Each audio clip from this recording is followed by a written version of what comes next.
அன்பிற்கினியவர்களே, இனிய நல்ல நாளாக இந்த நாள் உங்களுக்கு இருக்க ஆண்டுடைய பெயரால் உங்களை வாழ்த்தி இறை வார்த்தையை கேட்க வரவேற்கின்றோம். தவக்காலத்தினுடைய 5வது வாரத்தினுடைய புதன்கிழமை இன்றைக்கு நமக்கு தரப்பட்டிருக்கின்ற தானியேல் நூலிலிருந்து கொடுக்கப்பட்டிருக்கின்ற இந்த நாளுக்குரிய இறை வார்த்தையை இப்பொழுது கேட்டறிவோம் கவனத்தோடு. வாக்கினர் தானியேல் நூலிலிருந்து வாசகம். பிரிவு 3, வார்த்தைகள் 14 20 மற்றும் 24, 25, 28. அந்த நாட்களிலே நெபுகத்நேசார் அவர்களை நோக்கி, சாத்ராக், மேசாக், அப்தனாகோ, நீங்கள் மூவரும் என் தெய்வங்களை வணங்கவில்லை என்பதும் நான் நிறுவிய பொற்சிலையை பணிந்து தொழவில்லை என்பதும் உண்மைதானா? இப்பொழுதாவது எக்காளம், நாதசுரம், யாழ், கிண்ணரம், வீணை, பைக்குழல் ஆகிய எல்லா வகை இசைக்கருவிகளும் ஒலிக்க கேட்டவுடன் நீங்கள் தாழ் விழுந்து நான் செய்து வைத்திருக்கின்ற சிலையை பணிந்து தொழ தயாராய் இருக்கின்றீர்களா? தொழாவிட்டால் அந்த நொடியிலேயே எரிகிற தீச்சுளையில் தூக்கி போடப்படுவீர்கள். உங்களை என்னுடைய கைகளிலிருந்து தப்புவிக்கக்கூடிய தெய்வம் ஒன்று உண்டோ என்றான். சாத்ராக், மேசாக், அப்தனாகோ என்பவர்கள் நெபுகத்நேசார் அரசனை நோக்கி பதில் மொழியாக, இதை குறித்து நாங்கள் உமக்கு மறுமொழி கூற தேவையில்லை. அப்படியே எது நிகழ்ந்தாலும் நாங்கள் வழிபடுகின்ற எங்கள் கடவுள் எரிகின்ற தீச்சுளையினின்று எங்களை மீட்க வல்லவர். அவரே எங்களை உம் கைகளினின்று விடுவிப்பார். அப்படியே அவருக்கு மனமில்லாமல் போனாலும், அரசரே, நாங்கள் உம்முடைய தெய்வங்களை வழிபட மாட்டோம். நீர் நிறுவிய பொற்சிலையையும் நாங்கள் தொழப்போவதில்லை. இது உமக்கு தெரிந்திருக்கட்டும் என்றார்கள்.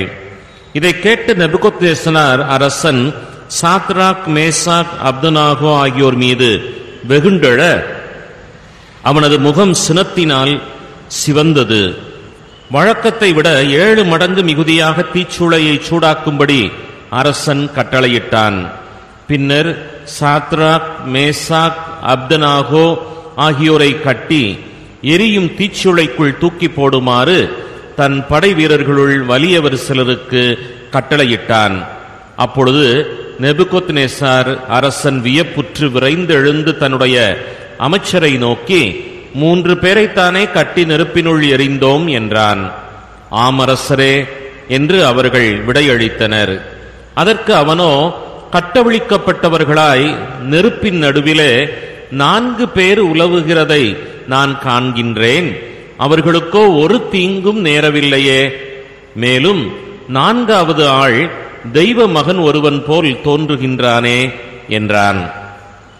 அப்பொழுது நெபுகத்நேசார், சாத்ராக், மேசாக், அப்தனாகோ ஆகியோரின் கடவுள் புகழப்படுவாராக. தங்கள் கடவுளை தவிர வேறு எந்த தெய்வத்தையும் பணிந்து தொழ மறுத்து அரசனது கட்டளையையும் பொருட்படுத்தாமல் அவர் மேல் நம்பிக்கை வைத்து தங்கள் உடலை கையளித்த அவருடைய ஊழியர்களை அவர் தம் தூதரை அனுப்பி மீட்டருளினார் என்றான். ஆண்டவரின் அருள்வாக்கு. இறைவனுக்கு நன்றி. என்றென்றும் அவரை புகழ்ந்து போற்றுங்கள்.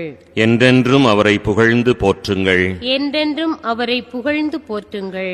என்றென்றும் அவரை புகழ்ந்து போற்றுங்கள்.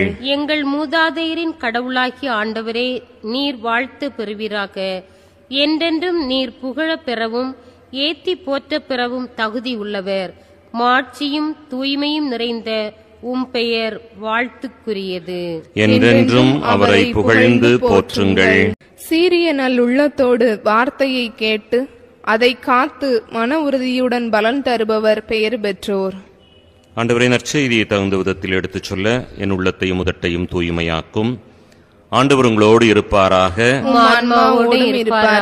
யோவான் எழுதிய தூய நற்செய்தியிலிருந்து வாசகம். ஆண்டவரே, மாட்சி உமக்கே. யோவானினுடைய நற்செய்தி பிரிவு 8, வார்க்குகள் 31 42 முடிய. அக்காலத்தில் இயேசு தம்மை நம்பிய யூதர்களை நோக்கி, என் வார்த்தைகளை நீங்கள் தொடர்ந்து கடைபிடித்து வந்தால் உண்மையிலே என்னுடைய சீடர்களாய் இருப்பீர்கள், உண்மையை அறிந்தவர்களாகவும் இருப்பீர்கள், உண்மை உங்களுக்கு விடுதலை அளிக்கும் என்றார். யூதர்கள் அவரை பார்த்து, உங்களுக்கு விடுதலை கிடைக்கும் என நீர் எப்படி சொல்லலாம்? நாங்கள் யாருக்கும் ஒருபோதும் அடிமைகளாய் இருந்ததில்லை, நாங்கள் ஆபிரகாமின் வழிமரபினராயிற்றே என்றார்கள். அதற்கு இயேசு, பாவம் செய்யும் எவரும் பாவத்திற்கு அடிமை என உறுதியாக உங்களுக்கு சொல்லுகின்றேன். வீட்டிலே அடிமைக்கு நிலையான இடம் இல்லை, மகனுக்கு அங்கு என்றென்றும் இடம் உண்டு. மகன் உங்களுக்கு விடுதலை அளித்தால் நீங்கள் உண்மையிலேயே விடுதலை பெற்றவர்களாய் இருப்பீர்கள். நீங்கள் ஆபிரகாமின் வழிமரபினர் என்பது எனக்கு தெரியும். ஆனால் என் வார்த்தை உங்களது உள்ளத்திலே இடம்பெறாததால் நீங்கள் என்னை கொல்ல முயலுகின்றீர்கள். நான் என் தந்தையிடம் கண்டதை சொல்லுகின்றேன், நீங்கள் உங்களது தந்தையிடமிருந்து கேட்டதை செய்கின்றீர்கள் என்றார். அவர்கள் அவரை பார்த்து, ஆபிரகாமே எங்களது தந்தை என்றார்கள். இயேசு அவர்களிடம், நீங்கள் ஆபிரகாமின் மக்கள் என்றால் அவரைப் போல செயல்படுவீர்கள். ஆனால் கடவுளிடமிருந்து கேட்டறிந்த உண்மையை உங்களுக்கு எடுத்துரைத்த என்னை நீங்கள் கொல்ல முயலுகின்றீர்கள். ஆபிரகாம் இப்படி செய்யவில்லையே, நீங்கள் உங்களது தந்தையைப் போல செயல்படுகின்றீர்கள் என்றார். அவர்கள், நாங்கள் பரத்தமையால் பிறந்தவர்கள் அல்ல, எங்களுக்கு ஒரே தந்தை உண்டு, கடவுளே அவர் என்றார்கள். இயேசு அவர்களிடம் கூறியது, கடவுள் உங்களது தந்தையெனில் நீங்கள் என்மேல் அன்பு கொள்வீர்கள். நான் கடவுளிடமிருந்தே இங்கு வந்துள்ளேன், நானாக வரவில்லை, அவரே என்னை அனுப்பினார்.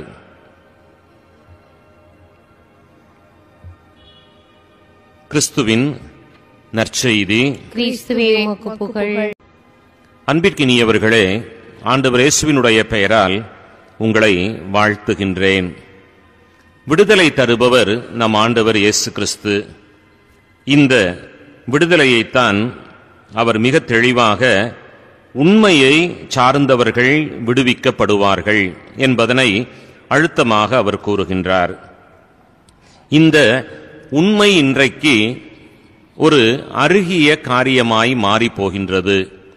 பொய்மைதான் இன்றைக்கு வாய்மையைப் போல ஒரு பெரிய நாடகம் நடத்தி கொண்டே இருக்கின்றது. வியாபாரமாக இருந்தாலும் சரி, அரசியலாக இருந்தாலும் சரி, ஆன்மீகமாக இருந்தாலும் சரி, எந்த நிலையிலே மனிதர்கள் வாழ்ந்தாலும் இன்றைக்கு பொய்மைக்கு கொடுக்கப்படுகின்ற இடம் வாய்மைக்கு இல்லை என்பதுதான் உண்மை. பொய்மையை மிக அழகாக ஜோடித்து வாய்மையைப் போல மனிதர்கள் இன்றைக்கு வேடம் அணிந்து செயல்படுகின்ற நிலையையும் நாம் இங்கு பார்த்து கொண்டிருக்கின்றோம். எனவே இன்றைக்கு விடுதலை இல்லாத ஒரு நிலைப்பாடுதான். உண்மையான ஆன்மீக விடுதலையும் இல்லை, சமூக விடுதலையும் இல்லை, உள விடுதலையும் இல்லை என்பதை நாம் பார்க்கின்றோம். ஏனென்றால் மனிதர்கள் இன்றைக்கு தங்களையே அழகுபடுத்திக் கொள்வதனால் இயற்கையை இழந்து நிற்கின்றார்கள், இயல்பாய் இருப்பதை மறந்து போகின்றார்கள். எனவே அவர்களுக்குள்ளாக உள விடுதலையும் இல்லை என்பதை நாம் பார்க்கின்றோம். அதே போல நாம் சார்ந்திருக்கின்ற சமூகத்தில் கூட இன்றைக்கு சமூக விடுதலை இல்லாது இருப்பதை பார்க்கின்றோம். யார் யாரோ இன்றைக்கு உயர்ந்த மனிதர்களாக காட்டப்பட்டு கொண்டிருக்கின்றார்கள். பேச்சை வைத்து இன்றைக்கு பெரிய ஆளாக கருதப்படுவோர் உண்டு. நடிப்பை வைத்து நாட்டையே ஆளச் செய்பவர்களாகவும் இன்றைக்கு இருப்பதை நாம் பார்க்கின்றோம். எனவே இந்த பொய்மை இன்றைக்கு சமூகத்திலே விடுதலையை தராது இருக்கிறது என்பதையும் நாம் அறிகின்றோம். இதே போலத்தான் அன்பார்ந்தவர்களே, ஆன்மீகத்திலும் இன்றைக்கு பல பல நடிப்பு வேஷங்கள் என்று கடவுளை மறுதலித்து நிற்கின்ற அல்லது கடவுளை மீறிய செயலாய் செய்கின்ற செயல்பாடுகள் எல்லாமே இன்றைக்கு மனிதர்களை ஆன்மீகத்திலும் விடுதலை தராது போய்கொண்டே இருப்பதைத்தான் நாம் இந்த சமூகத்திலே பார்த்து கொண்டிருக்கின்றோம். எனவே இந்த நல்ல அற்புதமான தவக்காலத்திலே பயணப்பட்டுக் கொண்டிருக்கின்ற நாம் ஒவ்வொருவருமே கேட்டு பார்க்க அழைக்கப்படுகின்றோம். நான் சத்தியத்தின் பாதையில் நிற்கின்றேனா? நான் சத்தியத்தை விரும்புகின்றேனா? நான் சத்தியத்தை உரைக்க நான் இன்றைக்கு தயாராக இருக்கின்றேனா என்கின்ற இந்த கேள்விகளை கேட்டு பார்த்து நம்மை தூய்மைப்படுத்திக் கொள்வோமேயானால் இந்த சமூகமும் இந்த ஆன்மாவும் இந்த மனமும் நல்லதொரு விடுதலையை காணும் என்பதுதான் உண்மை. எனவே இத்தகைய ஒரு நல்ல தேவ ஆசீர்வாதத்திற்காக நாம் இறைவனை இந்த நாளிலே இறைஞ்சுவோம். ஆமென்.